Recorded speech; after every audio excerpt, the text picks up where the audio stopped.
going to go ahead and get started. It is certainly my pleasure to introduce our presenter today. Mr. Stephen Calloway is a 1978 graduate of the St. Louis College of Pharmacy and a Missouri native. In January of 2015, he became Director of Pharmacy for the Missouri HealthNet Division, Department of Social Services, directing pharmacy program, policy, and managing the drug benefit for almost 1 million Missouri HealthNet Medicaid participants. Mr. Calloway previously worked for MU Healthcare as inpatient clinical staff pharmacist, outpatient supervisor, and pharmacy department manager. His interests are in health disparities, social justice, and inclusion. He and his wife live in Calloway, Missouri. They have 2 adult sons who have blessed them with 3 grandchildren with whom they are delighted to visit often. Without further ado, please welcome Mr. Stephen Calloway.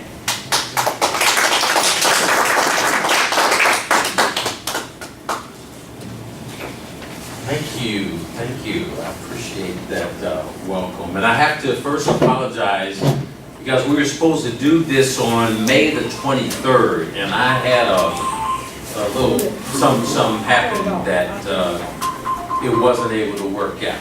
So anyway, so we'll go and do something else. What's that? Jeez, slide across.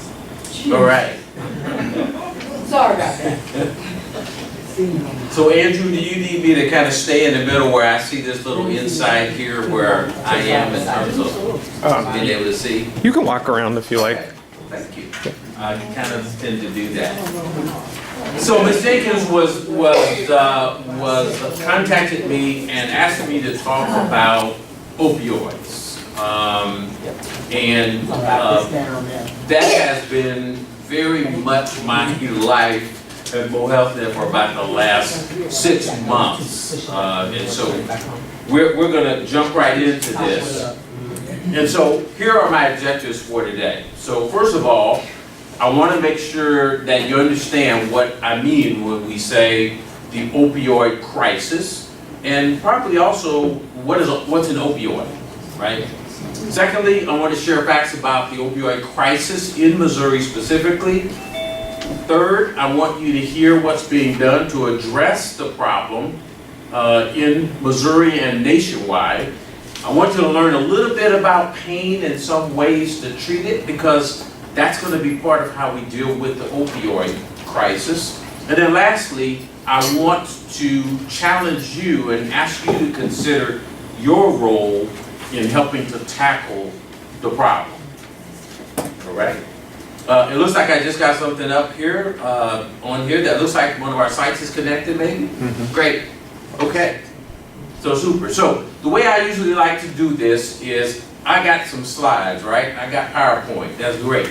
But while I think that I'm giving you what you need, I need to get feedback from you as we go along. So if there's something that strikes your interest, if there's something you want to know more about, stop me and ask a question. We don't need to wait till the end. I want to hopefully allow enough time to ask questions. But if we get questions answered and have conversation as we go through, then hopefully questions and will be answered, and that will give you what you need out of this, okay?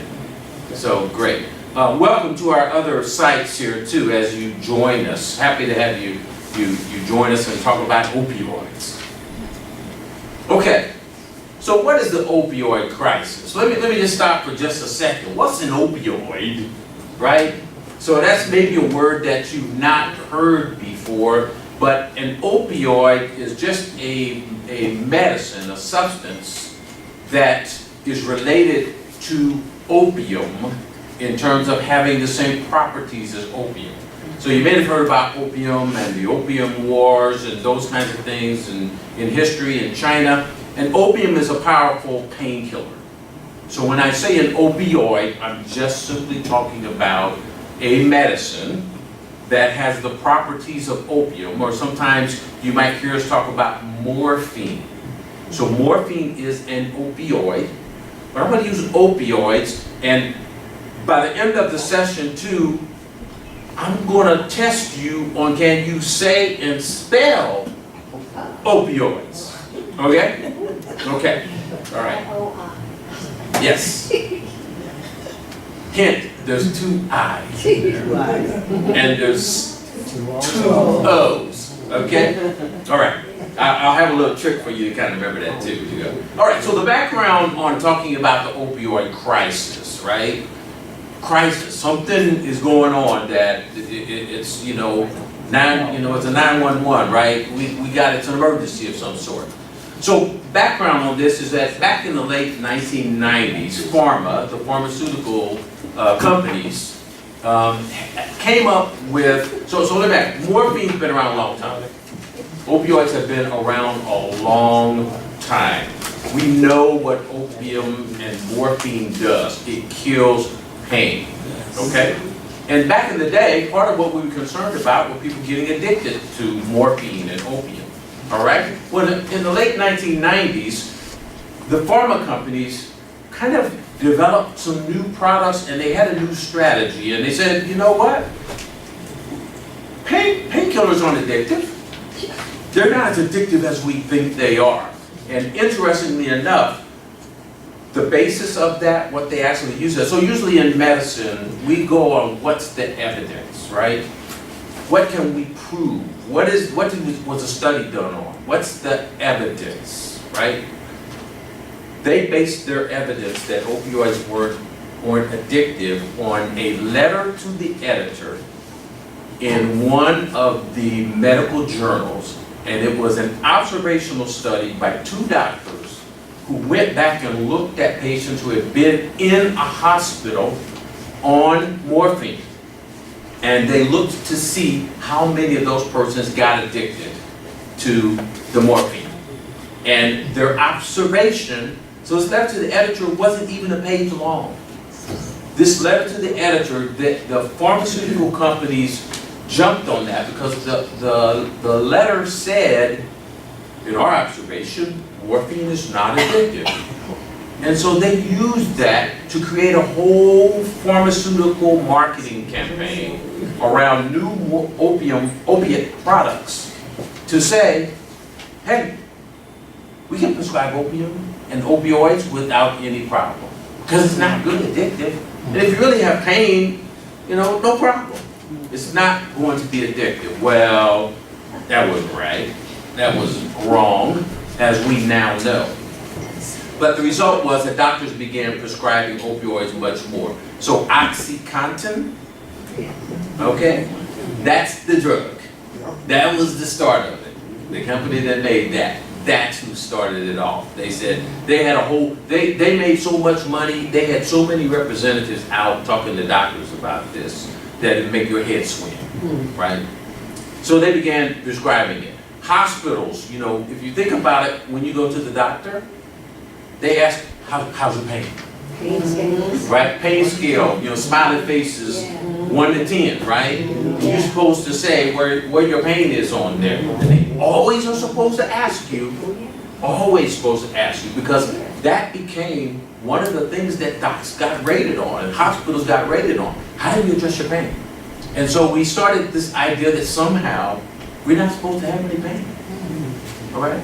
So that's how we got there. The increased opioid prescribing since the 1990s, late 1990s, has led to widespread misuse, including problems with addiction, and the big deal is people are dying from opioids, from overdoses.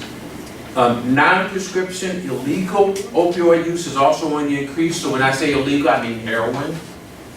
And we're going to talk about fentanyl also, because big deal. And one of the problems we have is that there are babies that are being born that are addicted to opioids, okay? Families are being torn apart. There's a huge cost to the opioid crisis. So what do we mean when we say it's a crisis? Sometimes we also refer to it as an epidemic. And the CDC, the Centers for Disease Control, defines an epidemic as the increase, often sudden, occurrence of more cases of a disease than expected in a given area or among a specific group of people over a particular time. So the period of time is 1990s up to 2015, 2016, and beyond. The disease is opioid use disorder, or OUD. That's what we describe the situation of being addicted to opioids or being dependent on opioids. When we say addicted, what we mean is that if you try to stop, you will experience withdrawal symptoms. Okay? In other words, your body and your mind combined says, I have to have that, right? So it's an addiction to an opioid, whether it's a prescription opioid or a non-prescription opioid. But opioid use disorder is what we use to describe that. So in 2017, Health and Human Services declared the opioid crisis to be a public health emergency. Okay? That means it's worthy of doing something about it. Okay? Now, this is not the first time that the federal government noted this problem. Under President Obama, he had a whole task force and actions that he did, and actually under him, there was some legislation that passed that made money available to pay for addiction treatment and to pay for lots of efforts for all the 50 states to fight the opioid crisis. So he started that, but 2017 is the most recent thing, which we had a different administration in at that time. But they're doing something around that now, but it's a public health emergency. Okay, so gonna run through some national opioid data. So first of all, you might be amazed to know that the United States consumes 80% of all the opioids used in the world. And we're only 5% of the total world population, okay? We got a thing about pain, and we got a thing about our medications, and we got a thing about opioids, right? We consume 99% of the world's hydrocodone. That's a specific opioid, right? You might have heard of hydrocodone. We get it all, almost all of it here. Since 1999, we're talking about the period where we became an epidemic. The use of opioids, the amount of opioids and the overdose deaths have quadrupled. 4 times that amount. So that falls under an epidemic, right? Sudden increase in the occurrence in cases. 80% of heroin users report starting out misusing prescription opioids. So there's a connection in that when we say opioids, we're not just talking about, we used to think about, like, I used to think about like the movie Frank Sinatra, Man with a Golden Arm, right? And he was a heroin addict and H, and you shot it up and all that kind of stuff.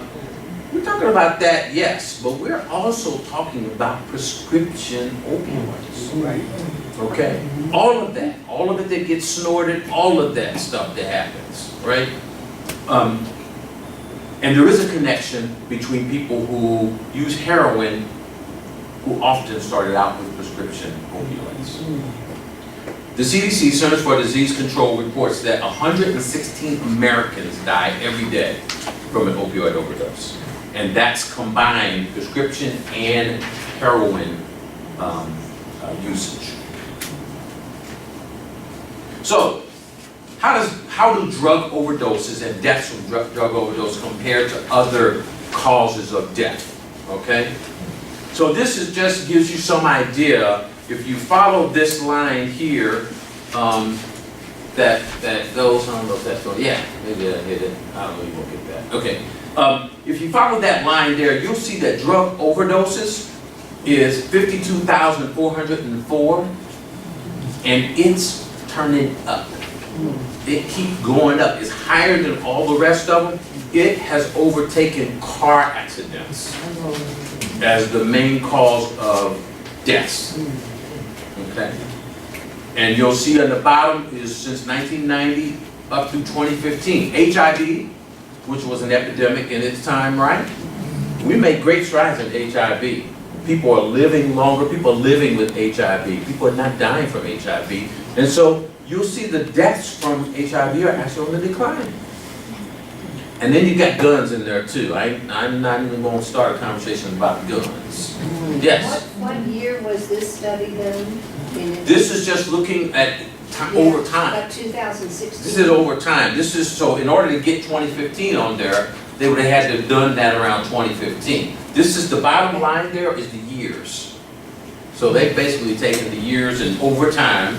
So it's 2015 is the end. Yes, 2015 is where that ends up. So it's probably a lot higher. It's heading up. It is. This shows you the drugs. What drugs are involved in drug overdoses. So this tracks back to 2000 up to 2016. The number on the left side is in tens of thousands. And so what you see is that the top of this, what I want you to see is that fentanyl and fentanyl-like products are at the top of the list as causing drug overdose deaths. I'm gonna tell you right now, I'll just make sure I get this out. So the fentanyl is bad, bad, bad news. Fentanyl is many, many times stronger than any opioid that we have. Stronger than a pill, stronger than that. And the other thing is it's cheap. A lot of fentanyl is coming from China. It's being added in with heroin, and the amount that you need, first of all, the amount that gets put in, mixed in, is variable, and it is something that is easily made in a lab. You know, you thought Missouri was the meth capital of the world, methamphetamine. Fentanyl and products like fentanyl are made over in China, and they're shipped over here and added to drugs. So the big reason that we're seeing people die from fentanyl is because it's so unpredictable. People who are using it don't know, number one, that they're getting fentanyl mixed in with their with their heroin, excuse me.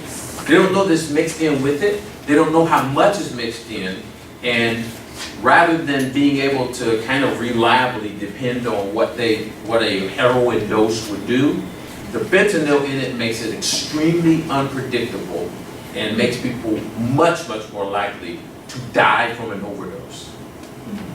Okay? This is all the illegal use. Fentanyl does have a legal form, but what we're talking about here is illegal. This is illegal fentanyl here. Okay. Okay, so here's some data from Missouri.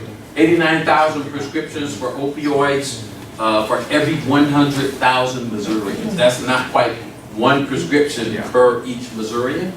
Not quite. 2.5 Missourians die from an opioid overdose, and 2 babies are born every day that are treated for opioid withdrawal, what we call neonatal abstinence syndrome, every day. And this is from 2015, 2016 data. 1 out of every 66 deaths in the state was due to opioid misuse in 2016. That's up from 2015. We mentioned fentanyl already as an increasingly frequent cause of opioid overdose. And opioid overdoses have a significant economic and societal impact, including children being removed from the home. So one of the groups, which you'll see in just a minute, that is particularly subject to overdose and deaths or having problems with addiction are adults who likely have children. And so we see grandparents, we see kids going into foster care as a result of losing their children because of having a substance use disorder or an opioid use disorder. So families get broken up, all kinds of things happen. We haven't even talked about the societal costs. We may hit on that at some point. These are the numbers the state uses. 908 opioid-related overdose deaths in 2016. I suspect the number is up in 2017, and that was a 35% increase from 2015. The Missouri resident overdose deaths. So the state is particularly concerned about how many, trying to get better data to look at the ages of folks. So if you look at this, what you'll see is that the age 25 to 34, you'll see that red bar there and the blue bar there are the highest of any of the age groups in terms of the age of people when they died from an opioid overdose. Okay? That's why you got kids going living with grandparents. That's why you got them going living with cousins and living with other family members, going into foster care. That's why, because that's childbearing age right there. Okay? Good news is 55 to 64 and 65 plus, look how low you are on that. And I would say to you that if you think about that, so as we get older, right, we have more aches and pains and things hit us, and we just don't, we don't lube up as well as we did when we were younger, right? But we don't solve it by getting opioids, right?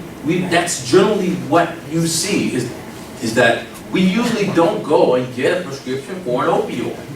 Some of that has to do with our mind, right? The idea that there's not a pill for everything. The idea that we expect to have some pains from getting older. We expect to have a little discomfort, but we find other ways to deal with that pain. So we'll talk a little bit about that, but that's the good news about seniors and what we do around pain and the incidence of overdose and that sort of thing. Here's some sad news. Is that the Missouri regional opioid-related deaths ranging from 2010 to 2016, if you focus on that oval at the end, that's 2016.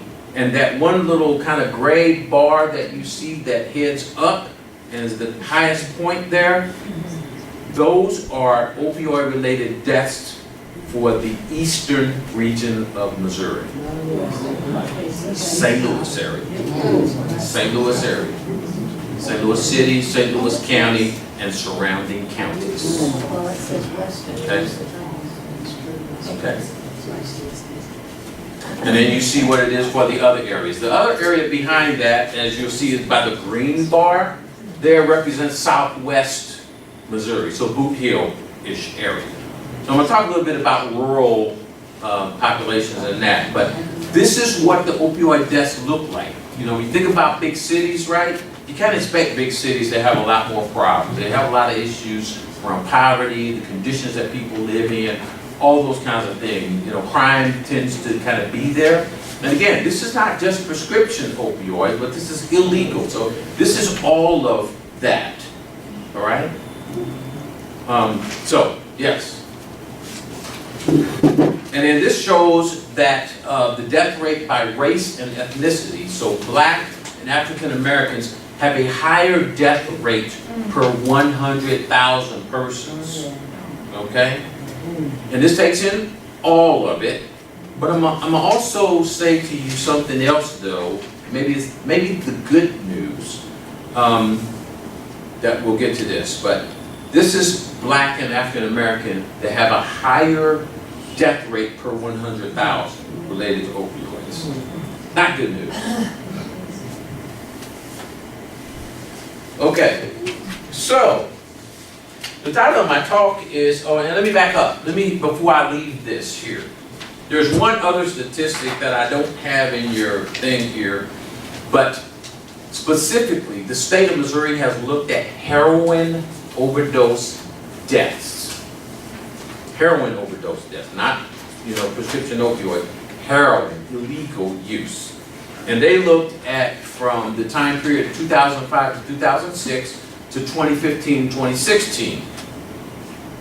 As you might imagine, the frequency and the number of people dying from heroin overdose has increased tremendously.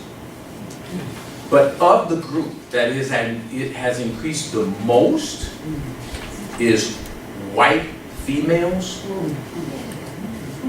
White males always were the largest group of persons dying from a heroin overdose, and that has increased also. But white females and white males have increased the most, even more really than African Americans. In terms of, I'm talking about the increase, okay? The increase. A little bit of editorial comment here for you, and that is that you remember when we had like crack cocaine and all that stuff, right? And 3 strikes and all this get tough and all that kind of stuff around opioid, around, you know, drugs and stuff. Just say no, 3 strikes, you know, that sort of thing.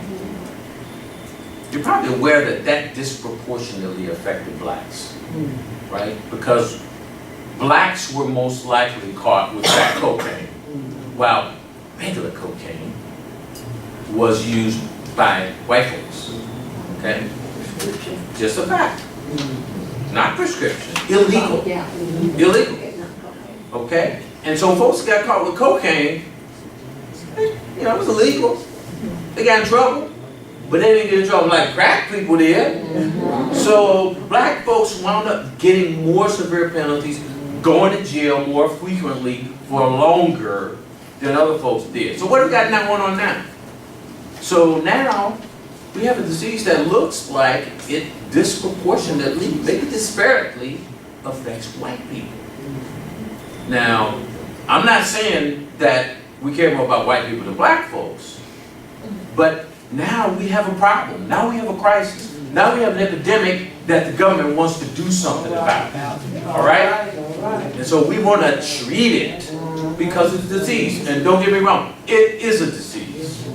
It is a disease. But it was a disease back when we were putting people in jail for crack cocaine too. Okay? So it's still a disease. We need to treat it as a disease, and we're trying to change the language around opioid misuse and addiction, you know, addiction and all that. Okay, I'm off my soapbox. That's all right. All right, so I told you that we're going to talk about, you know, I said, you know, this is not about opie, right? Or is it about opie? All right. So I kind of use this to show you that opioids has OPI in it. Opie, y'all remember Opie? Yes. O-P-I-E. So think of Opie, think of O-P-I-E, all right? So what's that got to do with it? Okay, Andy Griffin Show. My whistle's not wet, so I'm not gonna be able to hum it for you, whistling for you, right? But you remember Andy Griffin, right? You remember him? Andy Griffin Show. You know, O.P., Sheriff Taylor, so Mayberry was a town in North Carolina, okay? There are some states where we got big problems around opioids. Some of them are out, you know, West Virginia is one we have big problems with opioids. But you got Andy Griffin, you know, here's Mayberry, and there's my pharmacy there, you know, Franklin Pharmacy, right? Okay, yeah, so and Officer 5 living around the corner, right? We're long for those days, right? But this was rural America, right? This is supposedly a map of Mayberry, and as far as I know, there was no real Mayberry. There was a town, there is a town that when you look this up, called Mount Airy. And it is in North Carolina, and that was Andy Griffith's hometown. That was his town, and Mayberry was modeled after his town. But strictly rural town, you look at that, you see some towns that look like that, right? Okay? So Mayberry was a small town in North Carolina. You got Barney, Aunt B, all of them, right? So what does that have to do with opioids? What does that have to do with opioids? Okay, here's what it has to do with opioids. We have a crisis in rural America around opioids. And part of the reason for that, part of what has happened around that, is that we've had economic downturns. We've had folks who lived in small towns and there wasn't a larger, you know, maybe there's one factory in town that employed people. And so the economy, particularly if you go back to 2007 and the Depression, took a big dip. Folks in rural communities suffered significantly. And when I say suffered, they lost jobs, the economic conditions, the social conditions became such that it created a situation and you'll see some of the details here that talks about increasing rates of mental illness, increasing rates of depression, increasing rates of folks who, in small towns, if you work in a factory, right, you're more at risk of injuring yourself. The number one reason for disability is low back pain, right? So if you work a job, you got to keep working. You can't take time off. You got to keep doing it. If you have a farm, who do you get to do the farm? So people losing their farms. Many reasons why the opioid crisis has hit rural communities much more severely than maybe in some big cities. Poverty is a big deal in rural America. It's always interesting. You talk about folks, voting their own interests or voting against their interests. I'll stop right there. All right. The other thing is that happens in rural communities. So in a big city, you got hospitals, you have treatment centers, you got clinics, you got urgent cares, you have all kinds of facilities and resources for people to go to get health care, to get help, and those sorts of things. Those things aren't readily available in rural communities. If we started talking about where does somebody go to get treatment for addiction, or to have access to exercise or something to treat low back pain, might not find that in a rural community. Okay? You just might not find it. So, many reasons why it's a problem. So when I say, what does the opioids have, is it about opie or not? It kind of is. It kind of is and it kind of isn't. But it is. There is a connection between rural communities and opie. A town like Mayberry, I don't know what their opioid situation might look like, but I guarantee you they've got more problems now than they had back then. And Griffith was showing. I guarantee you they have more problems. Okay, so this then is Missouri. So what's it look like for Missouri? This is Missouri. So the darker colors, these are counties in Missouri. We already talked about the incidence of overdose deaths on the eastern side of the state, St. Louis area. So you'll see that dark purple there, that's St. Louis County and surrounding counties. And it shows you that they have a high rate of opioid deaths due to overdose. They have a high rate. But look at some of the other dark purple numbers around there also. Okay, so Kansas City's on the left side. I don't know why Kansas City don't have so much, but Kansas City, doesn't have so much. You look at the Boot Hill. The Boot Hill's kind of dark, but look throughout all those counties there. Most of those counties are rural counties. Okay, so the rate is not zero. Most of those counties, most of them, the rate is not zero. Okay, and I can guarantee you that it has increased over time. All right? All right. So, what are we doing to address the opioid problem? What's been done? So these are some things that have happened. The DEA, Drug Enforcement Agency, under the Department of Justice, they've cranked things up and they're trying to, arrest folk, right? Trying to knock off the supply, particularly of illegal drugs, and they should be doing that, right? So the DEA, they're trying to get these rings and all that kind of stuff. They're not gonna mess with you. They're not gonna mess with us, right? That they're getting drug rings and all that kind of stuff. Local law enforcement, same way. They're working together and doing all kind of stuff. On the drug side, pharmaceutical companies have come up with tamper-resistant drug dosage forms. So what happens with the prescription opioids is that we had a problem because people smart. They get prescription opioids and they figure out, so they might not be so interested, they might take a pill, that's okay. But they figure out ways to kind of melt it down or put it in a liquid form, inject it, snort it, all these different things that they do to get it, to either get it quicker or get a bigger high, whatever. So drug companies have been required for a few years to come up with tamper-resistant dosage forms. So something that when you, like say, if you try to melt it down or whatever, it just turns to like a brick or something. So it doesn't cooperate. But even with that, those still aren't 100% effective in preventing the misuse of prescription opioid medications.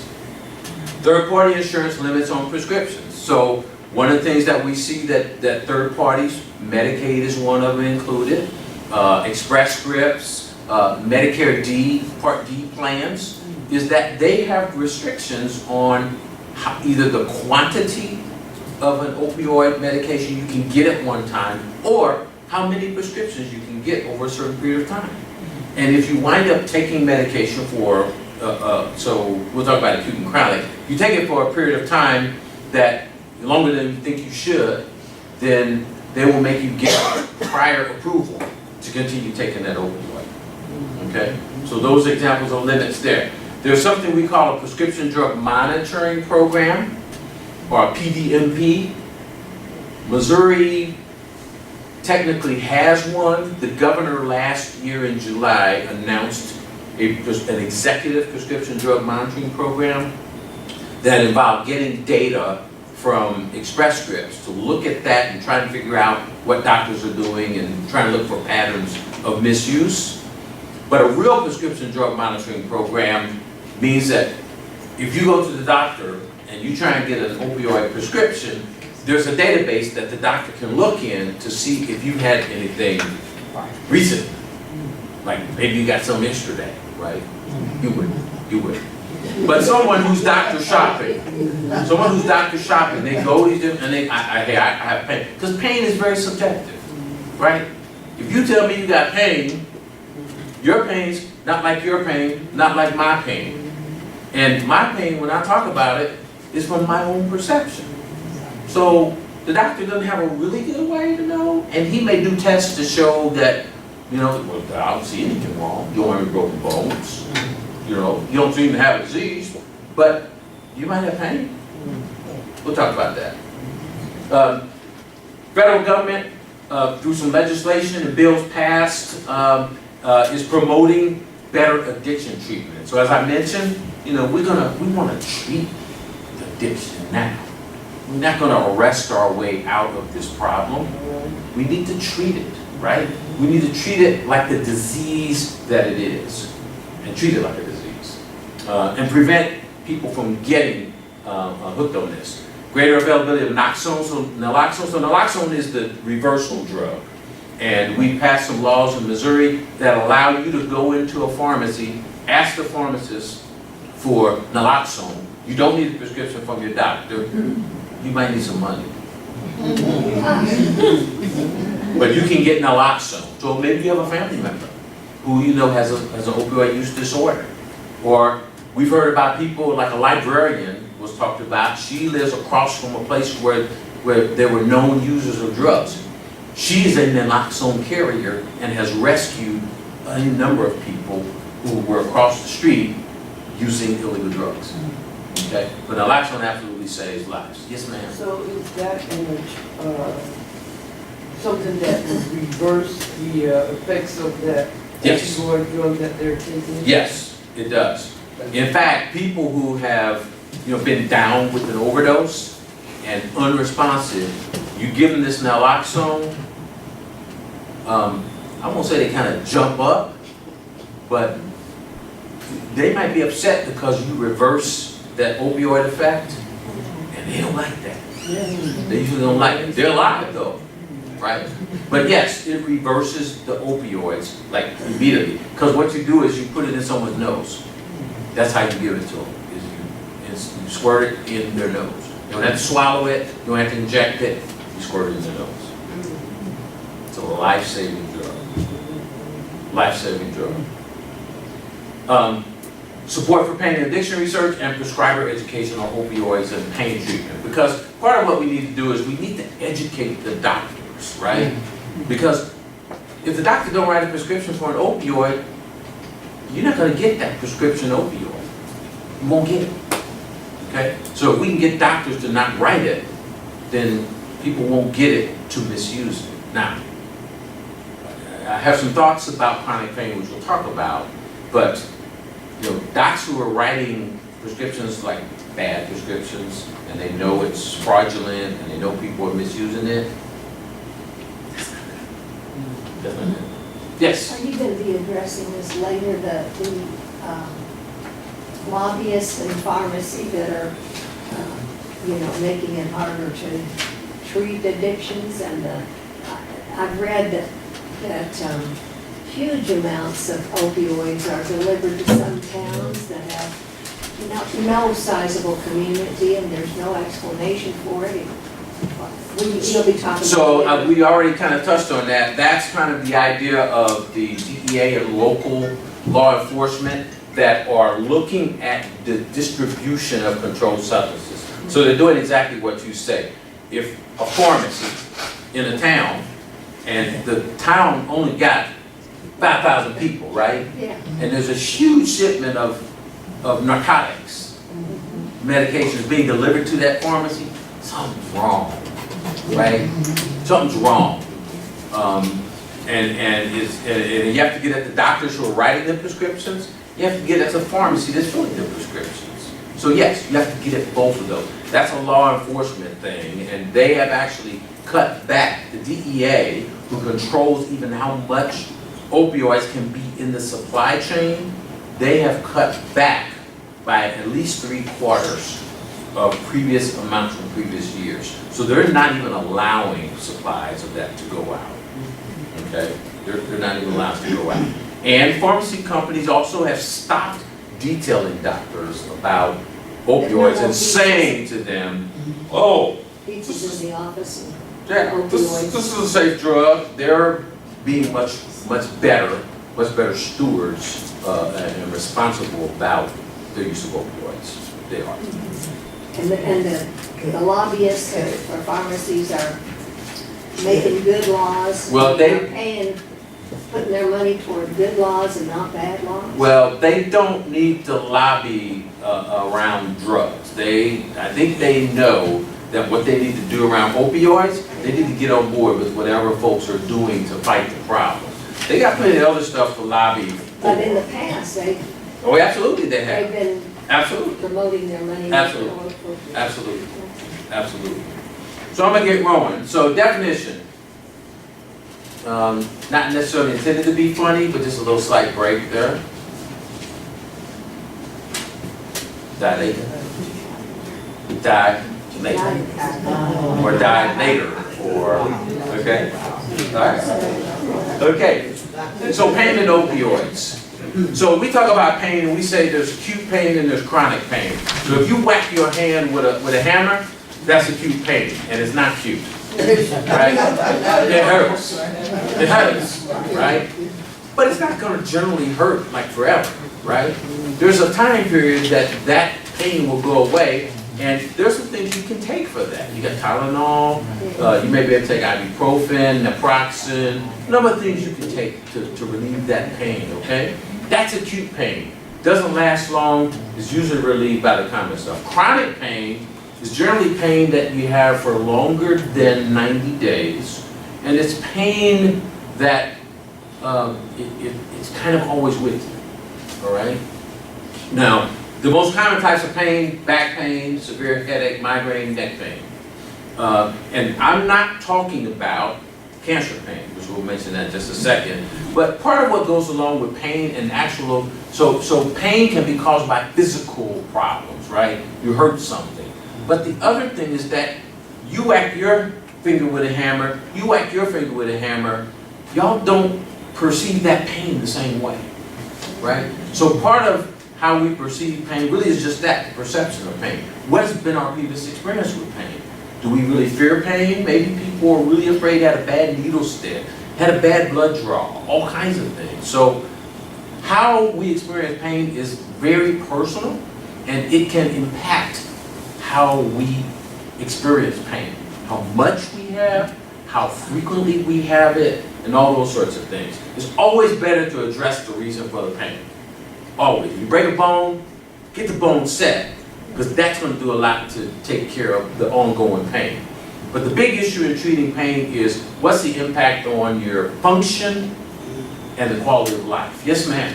I had a friend, well, obviously she's moved out, but she had fibromyalgia, pain. But she carried pain medicine everywhere she got. So in between this 6 hours, she took Tylenol, regular Tylenol. Then she had to take some Tylenol 3s or codeine. Sure. Then she had to take some other kind of pain medicine. I had to tell her, really just good. I'm sorry. That's how I had to put it to her. I said, could you just take a pain again? Some type of pain medicine. And then she said, I got to go do something else. Because this pain ain't doing this medicine, ain't doing it. I got to get something else. I mean, she was coming to get something that was stronger. Because of her pain. So we're going to talk about that now. So, that's not an uncommon situation. That's not an uncommon situation. But, so what are opioids appropriate for? What's a correct use for it? Cancer treatment, right? Someone's at the end of life, or palliative care. We're just trying to make people comfortable. Very appropriate for it. Acute short-term painful condition, like if you have surgery, okay? Really, really painful, but it shouldn't hurt forever, right? It's not a cure for any disease or condition. So for instance, fibromyalgia, someone taking pain medication for that doesn't cure the fibromyalgia, all right? You have pain, back pain, it doesn't cure the back pain. It doesn't correct anything.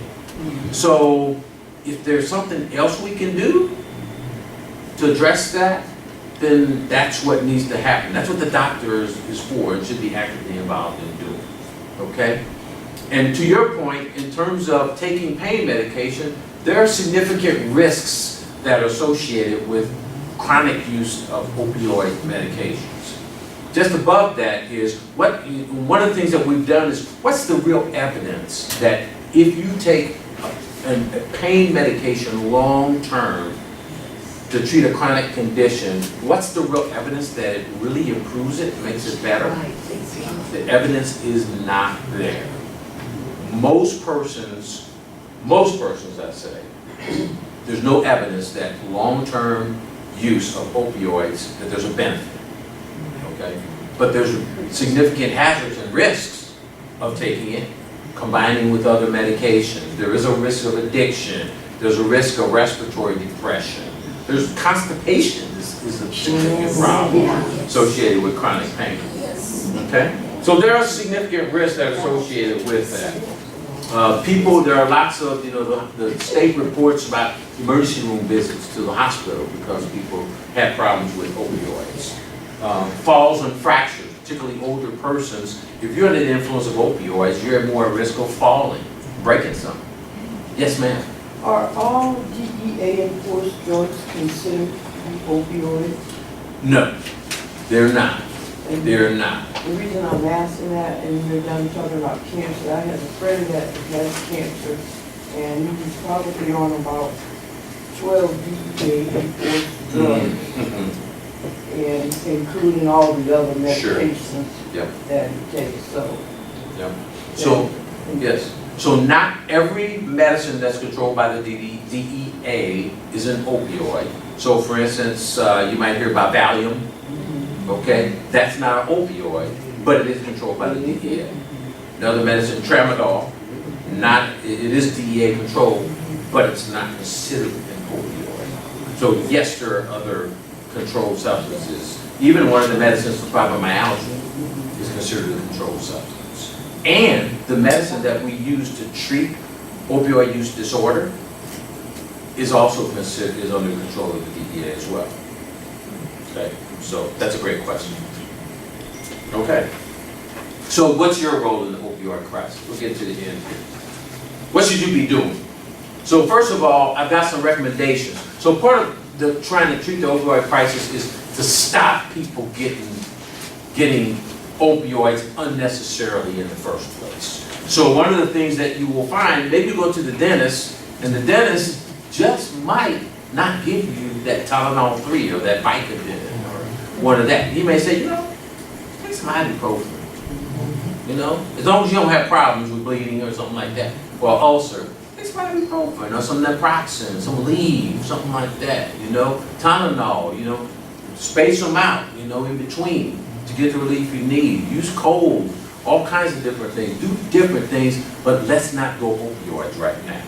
So that's the number one things that you can do and your doctor can do is don't go the opioid routes. Or if you do, one of the things your doctor should do is perform a careful assessment of your risk for using an opioid medication. That's individual, and y'all need to have a conversation about it. Talk about it. You know, is this something that I got to have, or what can I use instead? Yes, ma'am. I'm listening to you on the opioids, the medicines that you had mentioned. One thing that I have experienced, these medicines, the side effects, you know, how they affect your body. And the doctors really need to listen, because one doctor can prescribe one opioid for you that knows you, but when you get transferred to a different hospital, another doctor that takes your case will say, well, we're not going to give you this because of your age. And you can have so many side effects that can really do you more harm than good. And I'm just, you know, talking from personal experience. So that's something that we ourselves need to be our own advocate. And if we don't have a voice, get someone to speak for us, to let us, you know, let them know that, hey, I'm having a side effects, it's doing this, that, like your blood pressure go up, vomiting, loss of weight, and all those kind of things. Absolutely. No, you're absolutely correct. The other thing, and I've talked about this at different times with you before, is, you know, the doctors don't always know all the medicine you're taking. And there's a risk that if you take a medicine that's like related to an opioid, or like we talked about the Valium as an example. If your doctor doesn't know you take that and they prescribe an opioid along with it, that can be dangerous for you. Or you may be on an opioid from somebody else. And then the doctor thinks, you know, I'm gonna give you this medicine without thinking about what else you might be taking. Yes, ma'am. And we have a responsibility to tell the doctor what medicines that we're on. Yeah. Also, we have a caregiver to handwrite those medications out. Now, they have medication sheets, you know, verify, when you go to a doctor, they say, verify, are you still taking these meds? And a lot of us don't even look at it. Yeah. We'll just say, yeah, we're still taking them, instead of crossing off the ones that we're not Yes. taking. Yes. I often say, friends don't let friends go to the doctor alone. You know, friends and family members don't let family members go to the doctor alone. Absolutely. Absolutely, because you might hear something wrong. You need a second We need person. to carry the Carry your accurate list. information. Yes. Absolutely. Absolutely, yeah. All the rules that, you Choose know, not to. for seniors, all the rules still apply for good medication taking, for good health care for yourself. Information, communication, all of those still follow, and even more important with opioids. Well, I have two questions. Maybe I'll go to a second. And that is it standard procedure when you've been in the hospital for them to send home? I was on rehab, and it's been 5 years. They sent all my medications home, anything left over, and we arm wrestled over that because I had a good arm then. And I said, I'm not taking the opioids. I never took the opioids when I was here. I never wanted them. And she said, well, I can't keep it. I said, I understand why it's not a good idea, but I'm telling you, I'm leaving on the Yep. So that's an excellent point, because one of the things I didn't talk about is what are we doing, you know, to address opioids. So opioids are very tightly controlled. When a pharmacy dispenses a prescription to you for an opioid, it's yours. And any medication for that matter. So that's why the hospital or any facility won't take that from you, especially not opioids, because that's your personal property, right? So the problem we have, we create our own problem, right? Because we got these rules about how you dispose of it. So whenever you hear about a DEA drug take-back event? Yeah, whatever 6 months. Yes, yeah, they're not often enough. And the- Yeah. Yeah, and they're not in enough places also. So one of the things that they've been working on in the legislature is passing laws that will allow your local pharmacy to have a box that you can deposit that in. Now, your pharmacy can't like mess with that, but they can at least be kind of the guardian of that box, so that it's a place where you can put unwanted drugs in. And by the way, I don't recommend putting your drugs down the toilet or putting it in the sink, because we don't need like opioid dependent fish. People in the blood and the So what you should do is use some kind of so cat litter is good for getting rid of it, as well as something that takes it and turns it into a non-usable form when you like add water to it. Yes. You know, I'm a cancer survivor, and I know I had several doctors. A couple of them gave me real strong medication, opioids, which I got enough sense not to take them. But a lot of times, we don't tell the doctor everything. Sometimes we have a high resistance to something, or we might have a low resistance. If you know you're an ex-alcoholic, you should be taking opioids anyway. Absolutely, You know, yes. so we're not honest, but then when something happens, we want to blame everybody but ourselves. Come on now, come on. Preach it, girl. No, that is absolutely true. That's part of right here, this assessment of the risk of opioids. So if you know, addiction is not just, I'm addicted to opioids, but I'm not addicted. There's addictive personalities. Right. I don't know if there's a gene or whatever it is, Right. but some of us have tendencies that we get addicted to stuff. So nicotine, aside from the fact that the substance itself may be highly addictive, but why do some people able to drink alcohol don't have a problem? Right. Some people able to, so all of these things have to be included in. And you know your body better than anybody. Absolutely. You just got to be honest. You're exactly right. Be honest about you. Okay? So doctors should be giving you the smallest amount of pills for the shortest amount of time, even if they have to write you several prescriptions at a time. Use a low dose, because low dose is safer. And y'all need to talk about, okay, if you agree that you're going to try the opioid, you got to talk about, well, okay, what's next? Or what else can we do instead? So I've talked to patients about their opioids, and people who've been taking opioids for a long time.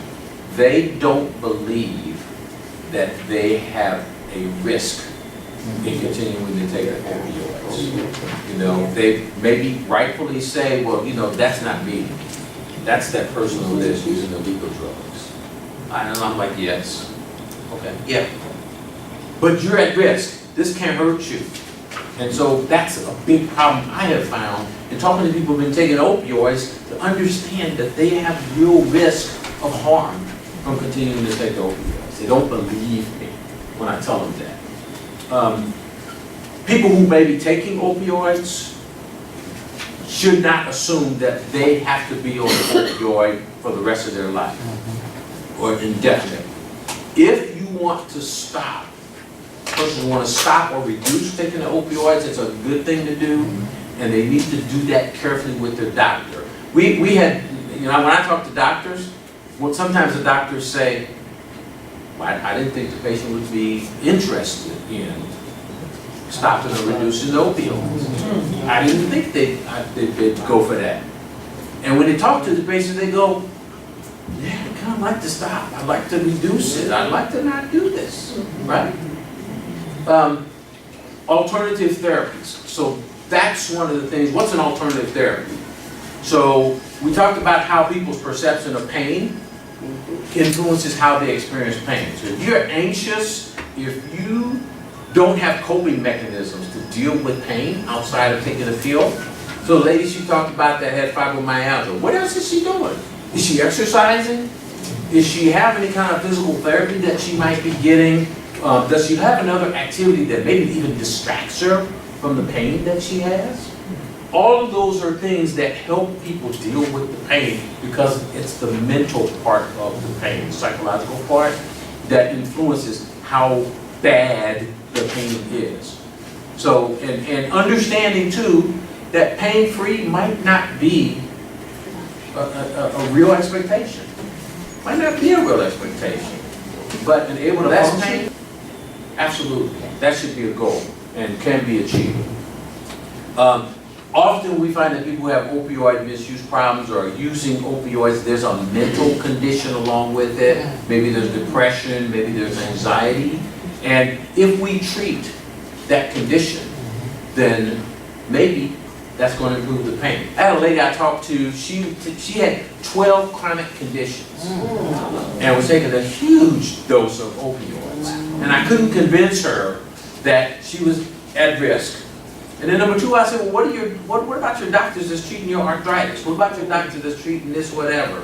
What are they doing about that? How do they feel about your pain? Can they do something to improve that condition that will have a beneficial effect on reducing the amount of pain they have? You know, and elderly people, my mom, she had Alzheimer's, and we had someone to come in to evaluate the medication that the doctors had put her on.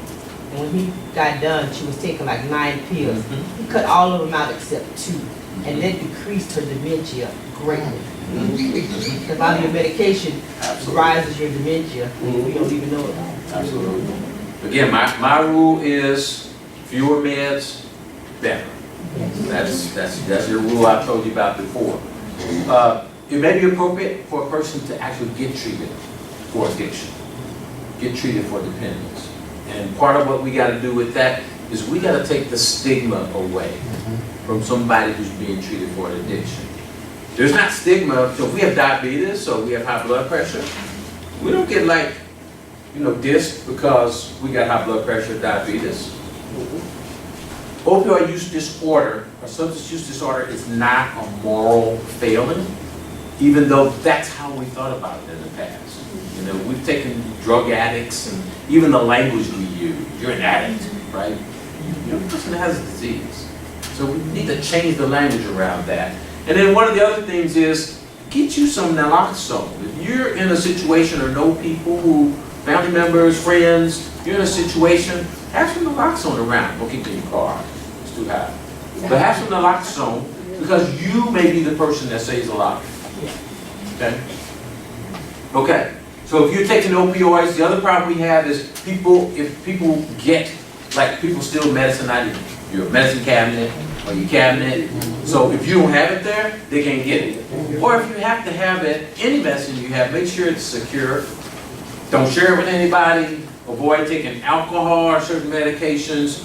Discourage anybody you know from using illegal drugs. Tell them, you know what, they putting fentanyl in that stuff and it might kill you, right? Scare them.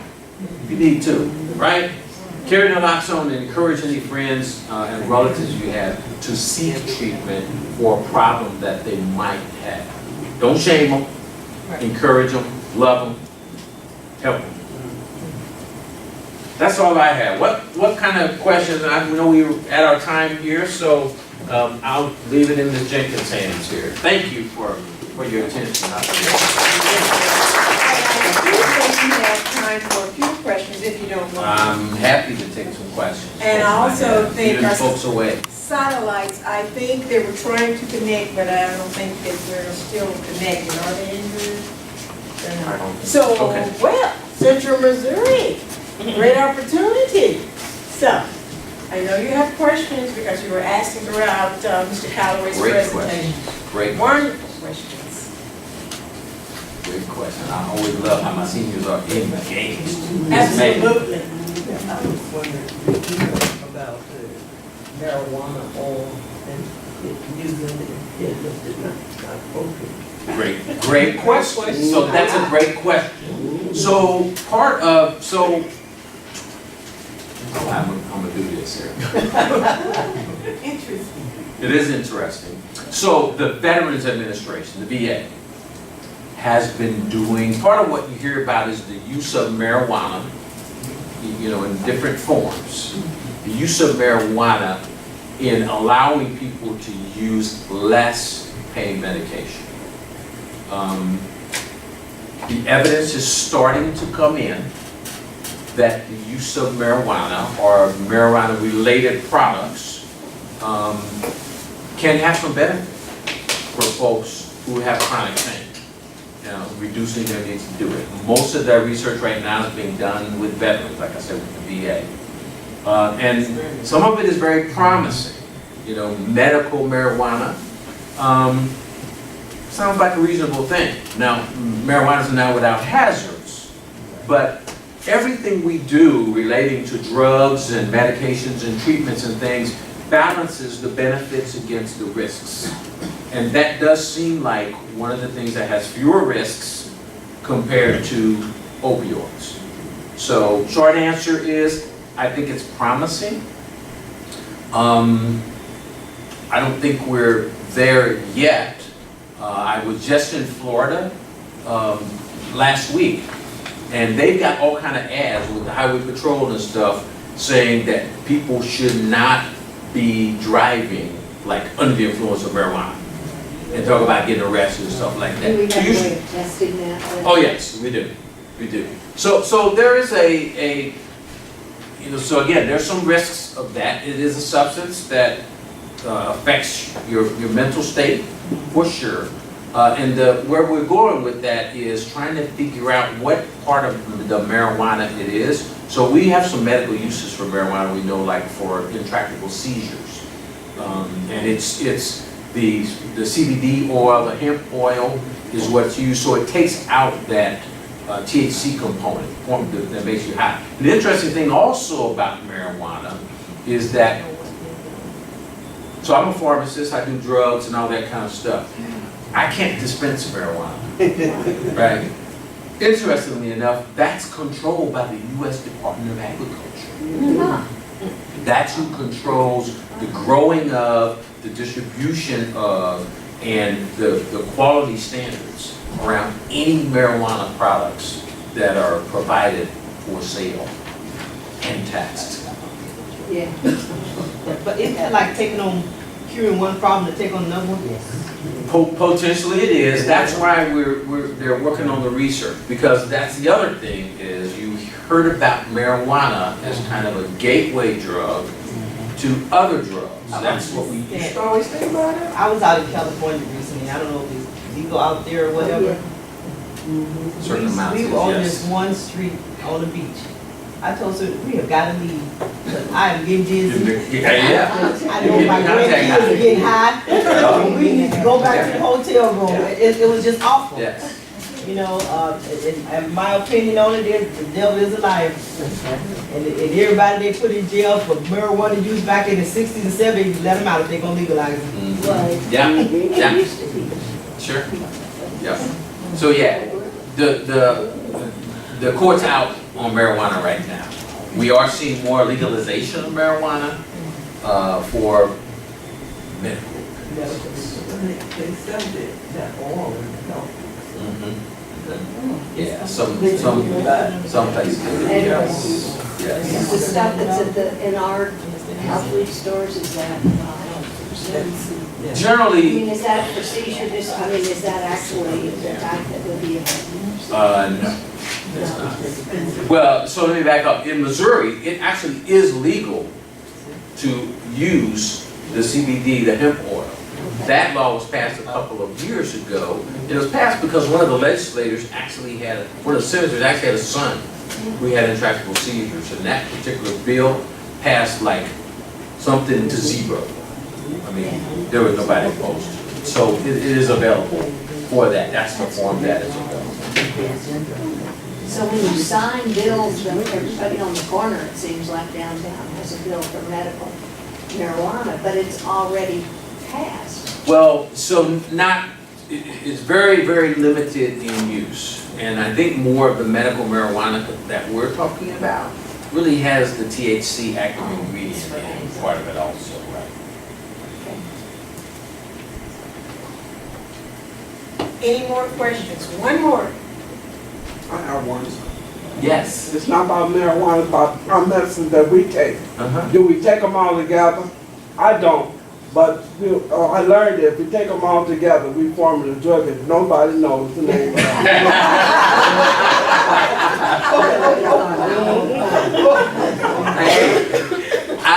I feel you.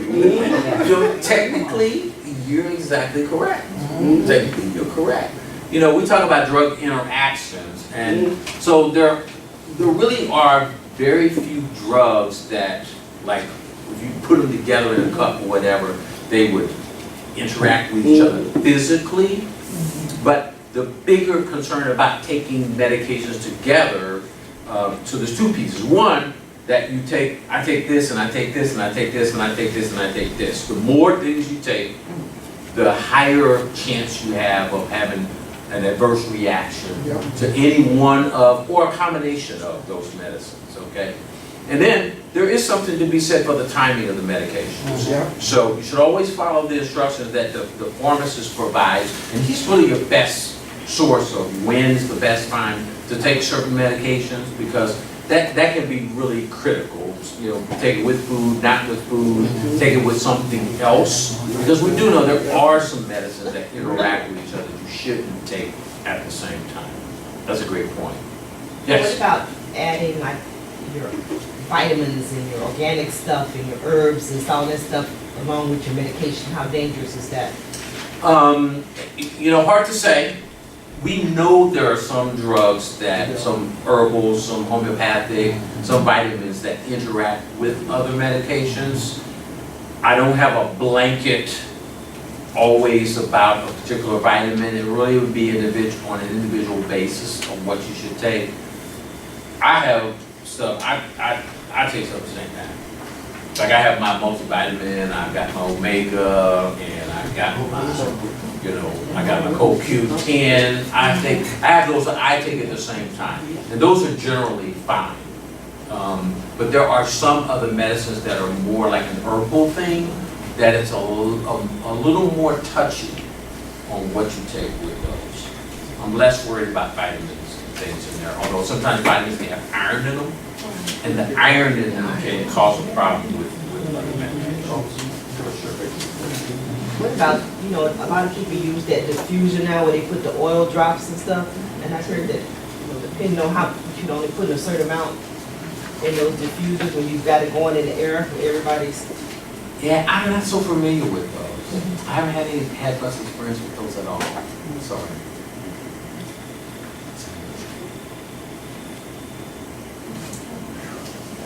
I think we're going to conclude the presentations. A big round of applause for Ms. As always, Mr. Calloway delivers a very informative and enlightening presentation. Thanks for your attention. You guys are a great group. Thank you. Appreciate you. Would you please stay and join us for lunch? You have time. I have another appointment, and so I need to jet. Oh, do you have time for your? Yes, I did. I think Andrew's waiting. Okay, great. Thank you all for inviting me. I appreciate it. Thank you. For coming.